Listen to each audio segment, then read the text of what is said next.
Righto, let's do it. Well, I feel I can preempt this question with saying this. Did that game give you grey hair? I haven't got much. No, well, But I thought I was in that same if I could look at it, I've probably got enough grey hair. I didn't need any more. The first quarter gave me grey hair. Based on, we just weren't doing what we needed to do. Eagles, to their credit, and I think Minnie's doing a great job. They're a young side. They're a long way back from where some of our players are at this stage of their careers, and they'll be really, really strong at some point, I'm sure. And they got away to a good jump.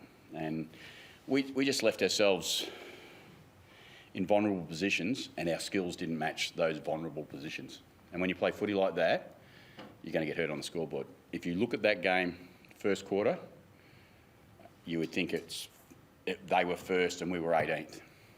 If you look at the last three quarters, it was probably a more truer reflection of where we are and where they are in their development stage. So what does that tell you about that start? Was it what they expected because West Coast is 18th, or is it a challenge now because of what the season's becoming? No, I don't think. I think, Cripps playing 250th, the young side, bringing some great energy. That's what they'll bring most weeks. And I've seen them play against Collingwood only a couple of weeks back, 2 or 3 weeks back. Eagles. That explains the Eagles. I'm curious as to why your group wouldn't be. I think we've had a really strong 6 weeks now, bar one game. Really strong 6 weeks. The first quarter wasn't great today. 8 minutes last week wasn't great. But since the bye, 4-2, losing to Brisbane at the Gabba when we were right in the game all the way, disappointing against Sydney, disappointing first quarter. I think we've actually been pretty bloody good, if I'm being fair to the boys. So you gather them quickly at quarter time rather than the usual routine of the line coaches? Yeah, I didn't say they were going great. That's what I was going to ask. What was your message to them? We weren't going great. And we can do something about that, or we can ignore that. And that's what I love about them. They give me what they've got more often than not. So the critical change that takes them from being in a vulnerable position to being better? Sometimes you just got to up the effort and simplify the game. And I think we were not really that simple when we got ball in hand. I thought we were a little bit almost too creative, and I like creative, but almost a little bit too creative. And as I said, our defence wasn't up to scratch with that creativity. So if you're too creative and your defence is a bit off, I think they kicked 5-3 from turnover in the first quarter. I think Boki said that you said something to the effect of stop playing like buffheads. Yeah. Well, it wasn't not so much buffheads, but it was a bit more like that's not who we are. Let's not let anything interfere with who we are. And that's what I want us to be from now to the end of the year. And I said that a couple of times in the last few weeks, that hopefully we just turn up and play like Port Adelaide that I've known for 280-odd games. And I'll be pretty proud of them if that's what they do. I was going to ask you about that. You stressed during the week about playing the right way and were confident that you would bring energy and spirit. Yeah. Did you think that was happening in the first No, clearly not in the first quarter. That's why I said that's what the conversation was about at quarter time. But again, the ability to be able to turn that around and kick 10-13 or something, I think, to 3 goals, 4 since quarter time. The margin could have been quite a bit bigger if we had finished some of our work. So you're not going to play as much as we want to play the right way as much as we possibly can. In this competition, it's just not possible. You can do your best, and sometimes you can be caught out, and we were caught out in that first quarter, but the response was pretty strong. How much do you like the energy that Butters, Jason Horne-Francis add, not just to the game, but virtually to the mind game contest that goes on with an opponent? Like, they did get into some faces. Well, that's what good players do. They're fiercely competitive, and that's what they do. And I think that was the same from the Eagles. And I actually spoke to Harley Reid after the game. I love the way he plays footy. I honestly love the way he plays. He's 2 years younger than Hornet. I think they look similar to me when I watch them play footy. And yeah, they don't get it always right. I said it's about Hornet. He's going to make some mistakes. I'm not talking about Harley, but I can talk about Hornet in where he's at in his development. I think the Eagles are pretty excited about what's coming. Did you say anything specifically to Jason at quarter time? Because he was one that was flat in that first quarter and then just... No, it was the whole team. I didn't individualise at all. It was, it was not about... Zach had 14 or 15 touches in the first quarter. I said it's not about our touches, it's about our defence, and that's what we changed. How do you get him to refocus on some of that disposal, which was loading up the Eagles? What was the key message about? We tried to simplify it a little bit, and that's what we went after, a little bit more simple, and we still didn't get it great. I mean, the game we didn't get in front, I think, until maybe it might have been in the last quarter we got in front, so it wasn't like we were smashing it out of the parks. We just had to grind it a little bit, and we we grind our way right to the last quarter, and then we had a pretty dominant last quarter. That's Connor. His hand. He's got a sore hand, I think a dislocated finger, and then it was like, well, we're not quite sure how this is looking. We'll take some necessary action here and take him out of the game based on he's too important to us for not just today but for the long term, and we'll look after him.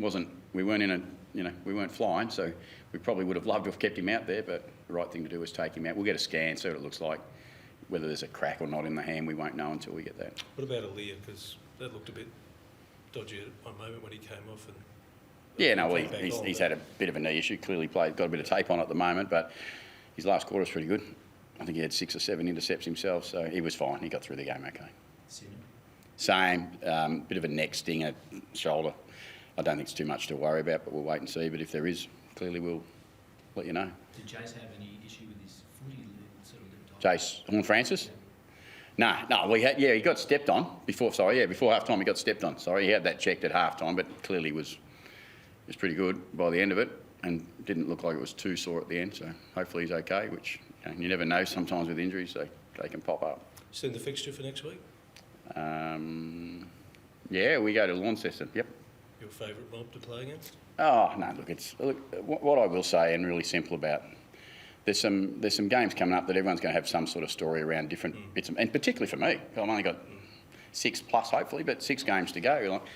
If you look through the fixture, Hawthorn, Adelaide, Geelong, teams that I've been involved with, Gold Coast even in the last round, Freo, Josh, there's lots of stories.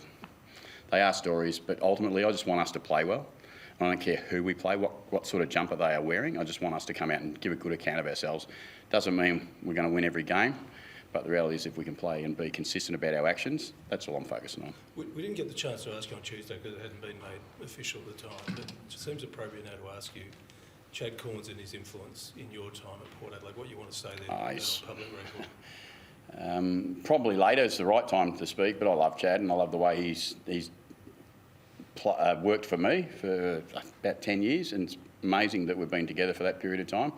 Some of the decisions that have to get made. I love the way Chad goes about things, but there's decisions that have got to get made for the future, and that's what's happened here in this case. I think Chad will get a great opportunity somewhere else at some point.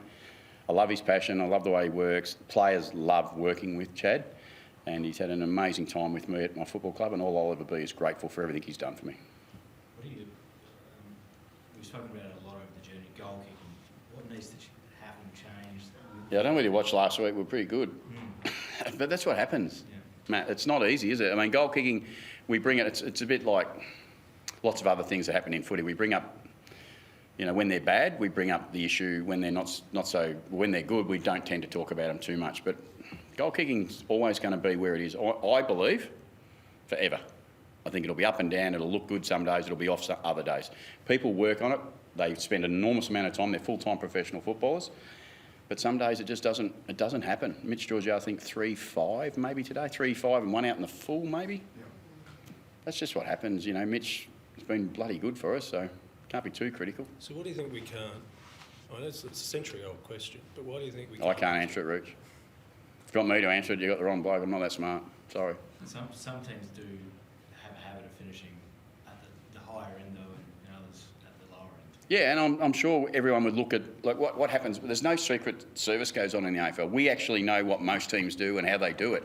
So if we thought some team was absolutely doing it incredibly well, whether it be goal kicking or something else, do you think we wouldn't try that and be that? We've done lots of things. We've had lots of different goal kicking coaches come in and do different things. We've done the programs significantly different at different times. But I put it down to the game and to the pressure of the game and the moment. It influences behaviour sometimes more than we'd like. All right? Thanks.